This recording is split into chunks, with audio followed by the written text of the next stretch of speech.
More than 35 years after the release of its low-budget, outrageous first installment in 1981, Evil Dead is still alive. With 4 movies and a TV series under its banner, the franchise just can't be beaten. Here's how this crazy, campy, chainsaw-happy movie about one guy taking on demons in a remote forest cabin went from the backwoods of Michigan to the delirious nightmares of horror fans worldwide. Three Schmoes. The film was willed into existence by one essential trio: actor Bruce Campbell, director Sam Raimi, and producer Robert Tappert. Though none of the three had those titles when they came together to start their project, they were instead, in the words of Bruce Campbell, three schmoes in search of a clue. Unbeknownst to all of them, they were destined for a long future together, and it all started with a series of low-budget Super 8 films they made together in college. After cobbling together a catalog of shorts, the three started thinking about producing a full-fledged feature, and in 1979, Raimi came up with a story about some kids who accidentally summon evil spirits from a sacred burial ground. Within the Woods.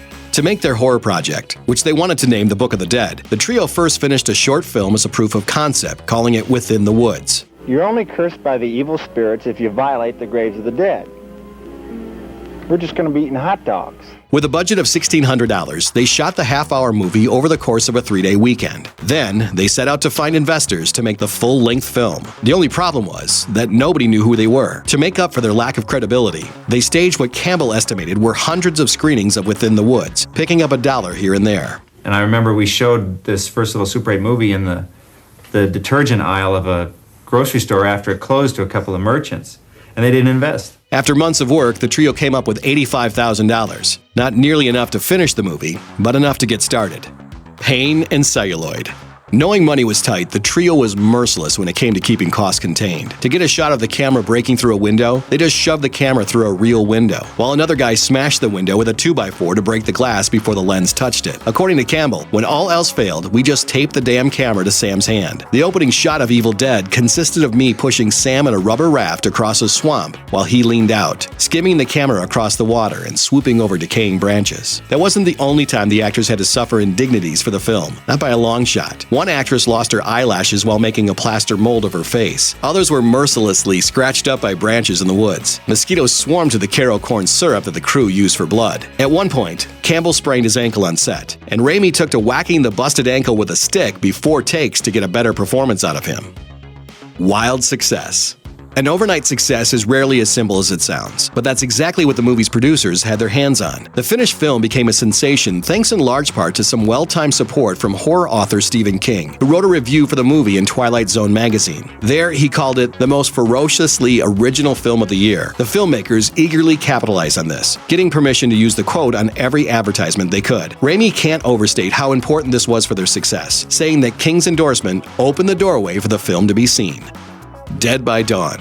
Sam Raimi's next film was 1985's Crime Wave, a goofy crime comedy that completely failed to make a dent at the box office. After that failure, the trio decided to return to their roots and make a sequel to their first feature, Evil Dead 2, Dead by Dawn. A bigger budget and the backing of a studio didn't alter the filmmakers' DIY methods. Most effects were made with the same low-budget approach, and there was no shortage of suffering on the set this time around either, though a lot of the burden fell on one unfortunate performer, the director's brother, Ted Raimi. In a foam bodysuit, Ted portrayed the possessed old lady, and he was so hot inside all the foam and latex that he was constantly sweating. As Bruce Campbell pointed out, in one scene you can see a stream of sweat pouring out of the suit.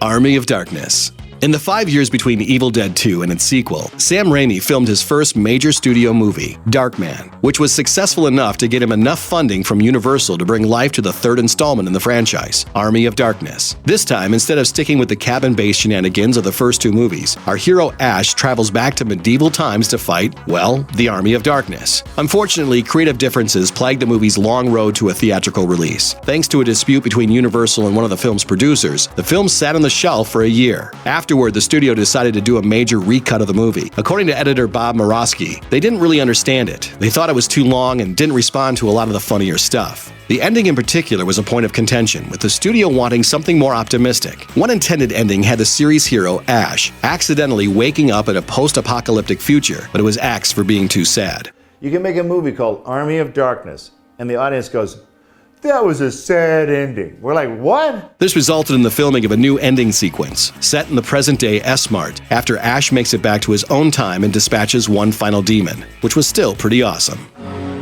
Hail to the king, baby.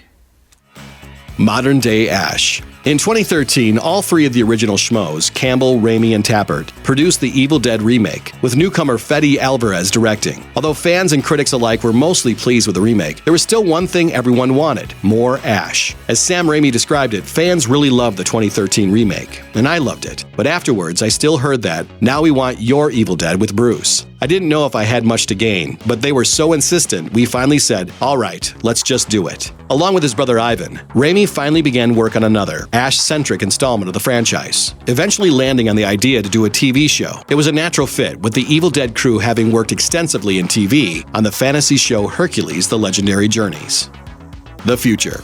Since it debuted in 2015, Ash vs. Evil Dead has been a hit with both audiences and critics. In a lot of ways, there's never been a better time to be a fan of this series. So what's next for the franchise? In the wake of Alvarez's remake, there is some talk about doing a crossover movie that would collide the two franchise universes, bringing Ash into the orbit of the remake's characters. Plans for such a project are apparently on hold, although when asked about the crossover chances on Twitter in 2016, Campbell stated that it's still entirely possible. And it's true when it comes to this enduring horror show, the sky's the limit. To think that such a little film, originating out of the deep woods of Middle America through sheer force of will, would continue to have such an impact is pretty remarkable. Or as Ash would put it, groovy. Thanks for watching. Click the looper icon to subscribe to our YouTube channel. Plus check out all this cool stuff we know you'll love too.